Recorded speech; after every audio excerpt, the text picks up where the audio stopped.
Merci d'abord l'Éternel pour la réponse qu'il a pu nous apporter à travers son serviteur, qui a pu me rassurer.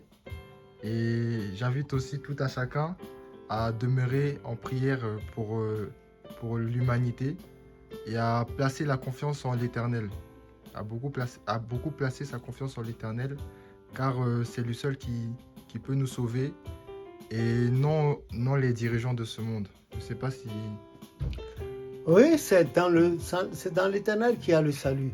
Mais vous, la jeunesse, moi, je suis un peu vieillissant en ce moment parce que je suis au-delà de 70 ans. Mais vous, nos petits-fils, il faudrait mettre votre confiance en l'Éternel. La confiance en l'Éternel, vous êtes protégés. Hein? Et les premiers versets du psaume 91, il dit, celui qui demeure sous l'abri du Très-Haut, Jéhovah Elohim, repose à l'ombre du Tout-Puissant. Je dis à l'Éternel, mon refuge, ma forteresse, mon Dieu en qui je me confie, car c'est lui qui me délivre du filet de l'oiseleur, de la peste et de cela. La peste, là, c'est le temps que nous vivons. C'est le temps que nous vivons. Ce sont les temps que nous vivons. C'est fait de tout. Mais celui qui place en l'Éternel sa confiance, qui sait se contenter du peu qu'il a et qui demeure en prière, que 1000 tombent à son côté, 10 000 à sa droite, il ne sera pas quoi? Il ne sera pas atteint. Pardon. Papa, quand bien même tout ne va pas dans ta vie, tout va mal, il faut toujours placer sa confiance en l'Éternel. Oui. Et si c'est l'Éternel qui fait ça pour te protéger? Si c'est l'Éternel qui fait cela pour te protéger. Voilà. Les voies de Dieu sont insondables, comme a dit le psaume, le chant 291. Dieu est mystérieux dans ses voies, en réalisant ses œuvres, et nul ne peut les déceler, car elles sont toutes insondables. Ça, 6 couplets. Nul ne connaît les voies de Dieu, elles sont toutes insondables. Il cache ses œuvres les plus anciennes et ne fait que sa volonté. Ô saints, ne vous inquiétez point, point des signes du ciel. Dieu est tout plein d'amour aussi. En déversera-t-il sur vous? Et puis, etc. Les autres couplets, je ne les ai plus en tête. Voilà, le cantique 291, c'est cela.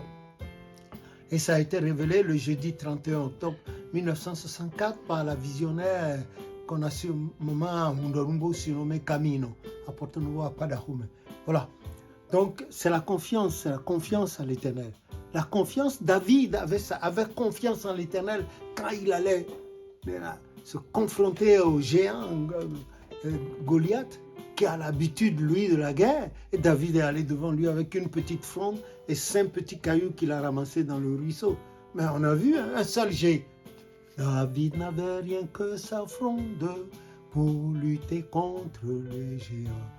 Et au fond de son cœur d'enfant habitait une foi profonde. Il savait bien que l'Éternel combattrait avec lui pour sauver Israël. Je ne sais pas si j'ai interverti le couplet, mais ceux qui maîtrisent le couplet, excusez-moi, dans le cas où je l'aurais interverti. Que le nom de l'Éternel soit béni. Enfin, vous avez raison de vous inquiéter. Bon, à nous aussi, chose inhérente à la vie humaine, cette faiblesse, quand on regarde ou dit de tout ce qui se passe à gauche, à droite, on se dit, mais comment ça va finir? Comment ça va finir? Comment ça va finir? Comment ça va finir? Voilà, tout est dans les mains de Dieu. Heureusement que nous ne sommes pas éternels sur la terre, nous sommes du passage. Et si tu prends Genèse 6, d'abord dans Genèse, là, les gens 2, 3, 4, 5, on parle de la généalogie. Des gens sont allés jusqu'à 966 ans, 69 ans, les Matouchéla, 900. Et ensuite, dans Genèse 3, Genèse 6, verset 3, le Seigneur a dit, mon esprit n'habitera pas toujours dans l'homme. Et désormais, les jours de l'homme seront de 120 ans. Regarde, de 900 à 120 ans. Et Moïse, le grand serviteur, notre patriarche, dans le psaume 90, il a dit que nos jours sont de 70 ans et 80 ans en plus pour les plus forts. Et là encore, c'est une grâce de Dieu. C'est ça. Quoi qu'on fasse, il faudrait qu'on mette sa confiance en l'Éternel. C'est lui seul qui ne trahit point. Voilà. Papa aussi, j'aimerais rebondir sur une question qui m'est venue. Par exemple, pour nous les jeunes, comment mettre notre confiance en l'Éternel? Parce que généralement, quand les choses ne vont pas dans notre sens, on se dit que l'Éternel ne nous Ah aime non, pas. non, non. Lui, il est omniscient, omniprésent, omnipotent. Il sait ce qu'il faut à chacune de ses créatures. La preuve, quand vous retournez dans Jérémie chapitre 1, les versets 4 et 5, etc. Quand Jérémie a dit, ah, je ne sais pas parler, et le Seigneur lui a dit, qui t'a dit que tu ne sais pas parler, tu es un enfant? Les jours de tes années étaient déjà inscrits devant moi avant que je te misse dans le ventre de ta maman. Et quand tu sortais là, j'ai mis ma parole dans ta bouche pour aller parler de moi aux nations, détruire, bâtir, construire. Si tu trembles devant ces gens, je te ferai trembler. Mais regarde un peu la vie du prophète Jérémie. Qu'est-ce qu'il n'a pas souffert? Selon moi, c'était l'un des rares prophètes à avoir souffert en dehors de Moïse. Il a trop souffert. Il a trop souffert, mais Dieu merci, le Seigneur a été avec lui. Donc, il faut placer sa confiance en l'Éternel. D'abord, la prière. Et puis, essayer d'observer surtout les deux commandements. Craindre Dieu et respecter ses commandements. Finalement, c'est Ecclésiaste 12, le dernier verset, 14-15, qui le dit.